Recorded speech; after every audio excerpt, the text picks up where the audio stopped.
Hello everyone, welcome to our channel smart pharmacy.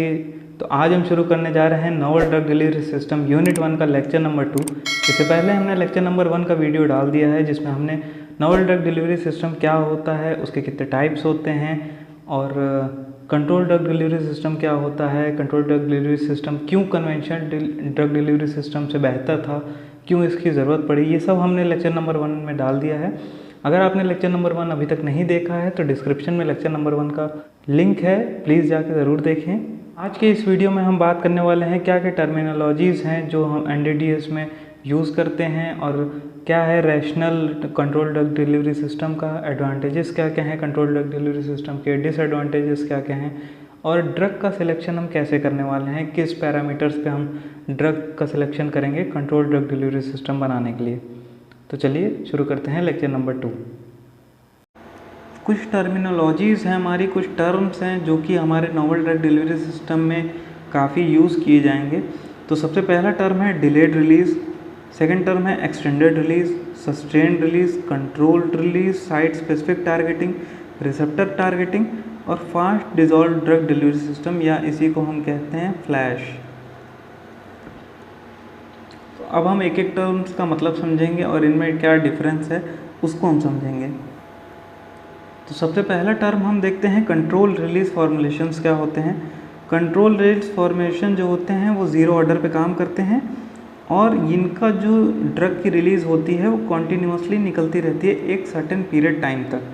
कोई time set कर दिया जाए कि अगर जैसे हमें पीसीएम की ही डोज हो, पीसीएम की ही नोवल ड्रग डिलीवरी सिस्टम हमें बनानी हो तो हम उसको हमें 4-4 घंटे पे लेना है तो हम उसकी टाइमिंग सेट कर दें तो वो उस टाइम तक, सर्टेन टाइम तक वो पीसीएम निकलती रहेगी, बॉडी में रिलीज़ होती रहेगी और उसका जो कंसंट्रेशन रहेगा प्लाज्मा में वो एक फिक्स बना रहेगा, मेंटेन बना रहेगा उस सर्टेन पीरियड टाइम तक। ज़ीरो ऑर्डर को फॉलो करता है, इसलिए जितना अमाउंट एब्जॉर्ब होगा उतना ही अमाउंट बॉडी से एलिमिनेट भी होगा। तो ये कंट्रोल रिलीज फॉर्मुलेशंस होते हैं। बात करते हैं सेकेंड टर्म्स की। सेकेंड टर्म की बात करते हैं तो सेकेंड टर्म है डिलेड रिलीज फॉर्मुलेशन। अब डिलेड का क्या मतलब आपको समझ में आ रहा है? डिलेड का मतलब देर तक या देर तक निकलना। तो डिलेड रिलीज फॉर्मुलेशंस में क्या होता है कि इनमें जो फॉर्मुलेशंस होती हैं वो डिस्क्रीट फ्रैक्शन ऑफ ड्रग होती हैं। जैसे कि एक ये हमारा कोटिंग कर दिया जाए और इसमें अलग अलग ड्रग्स के पैकेट बना दिए जाएँ, अलग अलग ड्रग्स के पैकेट बना दिए जाएँ। इसमें क्या होता है कि अलग अलग टाइम पे एक एक ड्रग का पैकेट निकलता रहता है और अपना एक्शन देता रहता है। तो ये क्या होते हैं? डिस्क्रीट पैकेजेस होंगे। क्या होंगे? डिस्क्रीट पैकेट्स ऑफ ड्रग हो गए, डिस्क्रीट पैकेट्स ऑफ ड्रग हो गए। तो इनमें एक चीज़ हो सकती है कि जब हमने ड्रग को लिया तभी इनका एक पोर्शन निकल जाए और उसके बाद धीरे धीरे जो टाइम इनका सेटअप हो, प्री डिटरमाइंड हो, उस टाइम पे अलग अलग पैकेट्स इनके निकलते जाएं और अपना एक्शन देते जाएं। या तो हमने जब एक बार ड्रग दे दी तो कुछ टाइम बाद एक एक पैकेट निकलना शुरू होगा। जैसे कि इसका एग्जांपल एंट्रिक कोटेड टैबलेट्स है। थर्ड टर्म्स की बात करें तो एक्सटेंडेड रिले। एक्सटेंडेड का मतलब क्या है कि काफ़ी देर तक उसका इफेक्ट रहेगा, एक्सटेंडेड इफेक्ट रहेगा। तो किसी भी डोजेस फॉर्म को हम लें जो कि थेरापेटिक लेवल जो मेंटेन कर सके काफ़ी लॉन्ग ड्यूरेशन तक। कब तक? लॉन्ग ड्यूरेशन या प्रोलॉन्ग ड्यूरेशन तक वो थेरापेटिक इफेक्ट दे सके और ब्लड में उसका कंसंट्रेशन बना रहे, तो उन डोजेस फॉर्म को कहेंगे हम एक्सटेंडेड रिलीज डोजेस फॉर्म। इसमें जो एब्जॉर्प्शन होता है वो ज़्यादा होता है एलिमिनेशन से, यानी एलिमिनेशन कम रहेगा, एब्जॉर्प्शन ज़्यादा होगा, तभी वो एक्सटेंडेड इफेक्ट दे पाएगा। इसका एग्जांपल है डिल्टियाज़ेम HCl। इसको दिन में एक बार लेते हैं और इसका पूरा दिन यानी 24 आवर्स तक उसका इफेक्ट बना रहता है। फोर्थ जो हमारा टर्म है वो है सस्टेन्ड रिलीज। स्टार्टिंग में ही बताया था सस्टेन्ड रिलीज का क्या मतलब है कि काफ़ी देर तक इसका इफेक्ट रहेगा और ये ज़ीरो ऑर्डर को फॉलो कर भी सकते हैं और नहीं भी कर सकते हैं। फिफ्थ हम बात करते हैं साइट स्पेसिफिक टारगेटिंग। नाम से ही क्लियर है कि किसी भी साइट पे अगर कुछ हमें ड्रग की रिक्वायरमेंट होगी ये उस साइट पे जाके ही वहाँ एक्ट करेगा। इसमें क्या होता है कि डोजेस फॉर्म जो होते हैं वो ड्रग को रिलीज़ करते हैं जिस जगह पे उसकी रिक्वायरमेंट होती है। ठीक है। तो टारगेट जो रिलीज़ होते हैं ये इमीडिएट भी हो सकते हैं और एक्सटेंडेड रिलीज़ भी हो सकते हैं। इमीडिएट का क्या मतलब है कि हमें किसी जगह पे तुरंत रिक्वायर्ड है, हमने ड्रग दी और वो तुरंत वहाँ जाके एक्ट कर दी और हमें रिलीफ मिल गया। एक्सटेंडेड रिलीज़ क्या है कि प्रोलॉन्ग टाइम के लिए हमें उस ड्रग की रिलीज़ की ज़रूरत होगी, तो हम उस ड्रग को इम्प्लांट कर दें या इंसर्ट कर दें, तो वो धीरे धीरे ड्रग को रिलीज़ करता जाएगा और एक्सटेंडेड हमें इफेक्ट मिलता रहेगा। इसका एग्जांपल है मेसालामाइन डिलेड रिलीज। इसमें जो कोटिंग की जाती है ऐसी की जाती है कि ये इलियम के टर्मिनल पार्ट में जाके ड्रग को रिलीज़ कराए। अब बात करते हैं अगले टर्म की, रिसेप्टर टारगेटिंग। बॉडी में कई तरह के रिसेप्टर्स पाए जाते हैं, ऑर्गन्स में और टिश्यूज़ में। तो ये उन ऑर्गन्स को और टिश्यूज़ के रिसेप्टर को पर्टिकुलरली स्पेसिफाई करके वहाँ पे जाके एक्ट करेंगे, वहाँ से बाइंड करेंगे। बात करते हैं अगले टर्म की, fast dissolving drug delivery system, flash. Fast dissolving का क्या मतलब, हमको तुरंत इफेक्ट चाहिए तो ये तुरंत डिजॉल्व होंगे और इनको वाटर की ज़रूरत नहीं होती है, ओरल कैविटी में रखते ही डिजॉल्व हो जाते हैं, जैसे ऑन्डेंसेट्रॉन जो कि हमारी एंटी एमेटिक ड्रग है। अगला जो टॉपिक है वो है rational of control drug delivery system. Rational का क्या मतलब है, रैशनल का सीधा सीधा मतलब है ऑब्जेक्टिव या रीज़न, किस रीज़न से बनाया गया या किस ऑब्जेक्टिव से ये ड्रग डिलीवरी सिस्टम को बनाया गया। तो सबसे जो मेन रीज़न्स हैं वो मैंने यहाँ हाईलाइट कर दिए हैं। सबसे पहला रीज़न है कि जो डोजिंग फ्रीक्वेंसी थी वो घट गई।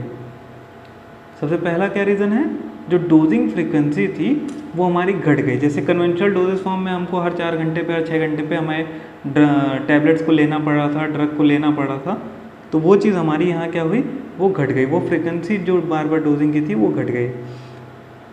तो अब ये जो डोजिंग फ्रीक्वेंसी घट गई है तो यहाँ पेशेंट कंप्लायंस भी अच्छा हो गया है, यानी पेशेंट को अब ज़्यादा मेहनत करने की ज़रूरत नहीं है, सुबह एक गोली खाया और 24 घंटे के लिए उसको आराम हो गया। तो यहाँ पेशेंट कंप्लायंस भी है। मिनिमाइजिंग प्लाज्मा कंसंट्रेशन फ्लक्चुएशन, जैसा कि हमने देखा था कि जो कन्वेंशनल डोजेस फॉर्म की लिमिटेशन थी वो ये थी कि उसमें प्लाज्मा ड्रग का कंसंट्रेशन का फ्लक्चुएशन जो हो रहा था वो बहुत ज़्यादा हो रहा था। तो कंट्रोल ड्रग डिलीवरी सिस्टम से क्या हुआ कि जो ड्रग थी वो हमारी प्लाज्मा में एक मेंटेन्ड लेवल तक वो बनी रहती थी एक टाइम तक, तो उसमें कोई भी फ्लक्चुएशन देखने को नहीं मिलता था। फ्लक्चुएशन देखने को नहीं मिलता था जिससे हमारे क्या हुए, जो एडवर्स इफेक्ट थे या साइड इफ़ेक्ट थे वो कम देखने को मिले या नहीं देखने को मिले। इससे क्या हुआ कि जो हमारी एफिकेसी थी, जब ड्रग हमारा एक लेवल को मेंटेन किए रहेगा बार बार, तो वो उतना एफिकेसी से काम भी कर पाएगा। तो ये कुछ ऑब्जेक्टिव्स थे, कुछ जो हाईलाइटेड ऑब्जेक्टिव्स थे कंट्रोल ड्रग डिलीवरी सिस्टम के, वो यही हैं। बाकी आप जो एडवांटेजेस हैं वो भी आप कंट्रोल ड्रग डिलीवरी सिस्टम में लिख सकते हैं। अब बात करते हैं advantage of control drug delivery system की। तो कंट्रोल ड्रग डिलीवरी सिस्टम का सबसे पहला एडवांटेज है कि इसमें जो ड्रग का लेवल है वो प्लाज्मा में यानी सिस्टमिक सर्कुलेशन में वो मेंटेन रहेगा एक डिज़ायर रेंज तक।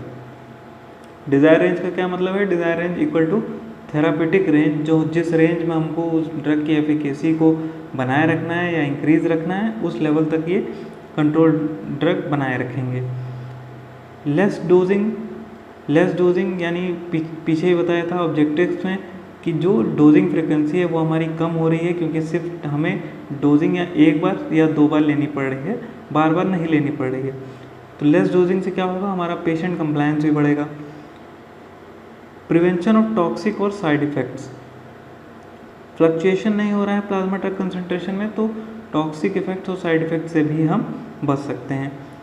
एक ही बार हमें डोज लेनी पड़ रही है तो 3 डोजेस यानी और भी डोजेस जो कन्वेंशनल ड्रग डिलीवरी सिस्टम में हम ले रहे थे उनका हमें कॉस्ट रिड्यूस हो जा रहा है, यानी हेल्थ केयर कॉस्ट भी कम लग रहा है। Improve efficiency in treatment, efficacy बढ़ रही है, ड्रग काफ़ी देर तक बॉडी में रह रही है, एक्ट कर रही है, तो हमारी जो एफिकेसी है, एफिशिएंसी है ट्रीटमेंट की, वो भी इंक्रीज़ हो रही है। ये थे कुछ हमारे एडवांटेजेस हमारे कंट्रोल ड्रग डिलीवरी सिस्टम के। अब बात करते हैं डिसएडवांटेजेस क्या हैं कंट्रोल ड्रग डिलीवरी सिस्टम के।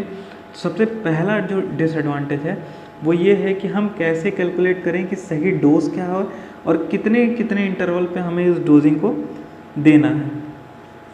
तो सेकंड डिसएडवांटेज क्या होगा कि मान लो अगर हमने एक्यूरेट डोज और डोजिंग इंटरवल ऑप्टिमाइज भी कर लिया, अगर हमने निकाल भी लिया, तो सेकंड डिसएडवांटेज ये होगा कि जो इन वीवो और इन विट्रो कोरिलेशन होता है, IVC कोरिलेशन, यानी लैब में जो हमारे रिजल्ट्स आ रहे हैं वो हमारे पेशेंट यानी बॉडी के साथ वो रिजल्ट आ रहे हैं कि नहीं आ रहे हैं, इसका कोरिलेशन जो होगा वो पुअर होगा, यानी वो नहीं आ पाएगा जल्दी, क्योंकि बॉडी में कई सारे फिजियोलॉजिकल चेंजेस होते हैं, हर पर्सन के अलग अलग चेंजेस होते हैं, और जो हमारी लैब्स होती हैं, लैब्स में हम एक आइडियल लेके चलते हैं, एक नॉर्मल फिजियोलॉजी लेके चलते हैं, तो ये कोरिलेशन पुअर आएगा। ये इसका डिसएडवांटेज हो गया है। थर्ड डिसएडवांटेज क्या है कि जिन ड्रग्स की हाफ लाइफ सबसे कम होती है, यानी 1 घंटे से कम होती है, वो सस्टेन रिलीज फॉर्मुलेशन या CR फॉर्मुलेशंस के लिए पुअर कैंडिडेट होते हैं, या उनको हम कंट्रोल ड्रग डिलीवरी सिस्टम में नहीं ले सकते हैं। Retrieval of drug is difficult. Fourth हमारा डिसएडवांटेज क्या है कि अगर ड्रग हमारी टॉक्सिसिटी शो करने लगी, या पॉइजनिंग हो रही है, या हाइपर सेंसिटिविटी हो रही है, तो उस ड्रग का रिट्रीवल मुश्किल है, क्योंकि वो ड्रग एक पीरियड ऑफ टाइम तक के लिए रिलीज होनी ही होनी है, तो उसका रिट्रीवल यानी हम उसको वापस नहीं ले पाएंगे बॉडी से, तो इससे ये सीरियस कंडीशन हो सकती है।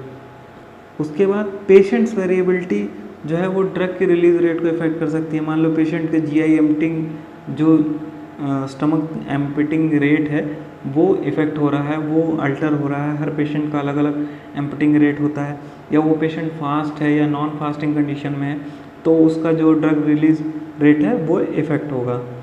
ये कुछ डिसएडवांटेज हैं कंट्रोल ड्रग डिलीवरी सिस्टम के। तो अगला जो हमारा टॉपिक है वो है सिलेक्शन ऑफ ड्रग कैंडिडेट्स। इसका क्या मतलब हुआ कि हम कौन कौन सी ड्रग को हम नोवेल ड्रग डिलीवरी सिस्टम में यूज़ कर सकते हैं, किन किन ड्रग्स का हम नोवेल ड्रग डिलीवरी सिस्टम बना सकते हैं। तो इनके लिए कुछ क्राइटेरिया हैं।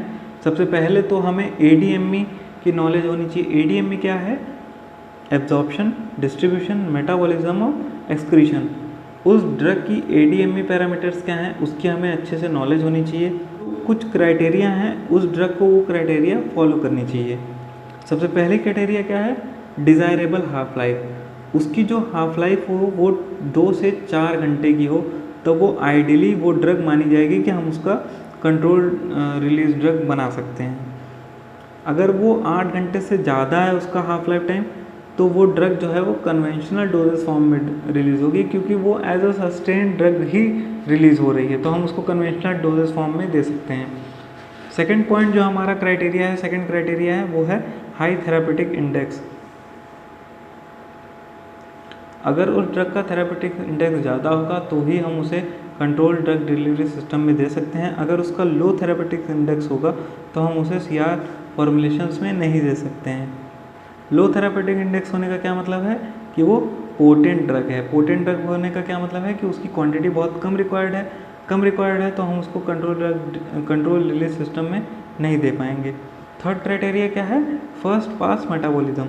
जो ड्रग है वो हेपेटिक फर्स्ट पास मेटाबॉलिज्म में जा सकती है, तो अगर वो फर्स्ट पास मेटाबॉलिज्म के थ्रू जाती है तो हम उसे कंट्रोल रिलीज डोजेस फॉर्म में नहीं देंगे। ये कुछ क्राइटेरिया थे जिसे हम ध्यान में रख के हम ड्रग की सिलेक्शन करेंगे और उनका कंट्रोल रिलीज डोजेस फॉर्म या सस्टेन रिलीज डोजेस फॉर्म हम उनको बना सकते हैं। तो आज का ये वीडियो आपको कैसा लगा हमें कमेंट में ज़रूर बताइएगा। अगर आपको कोई डाउट है या आपको किसी भी टॉपिक पे और कोई वीडियो चाहिए तो कमेंट सेक्शन में ज़रूर कमेंट करें। हमारा टेलीग्राम चैनल का लिंक डिस्क्रिप्शन में दिया हुआ है। स्मार्ट फार्मेसी चैनल को ज़रूर सब्सक्राइब करें। Thank you.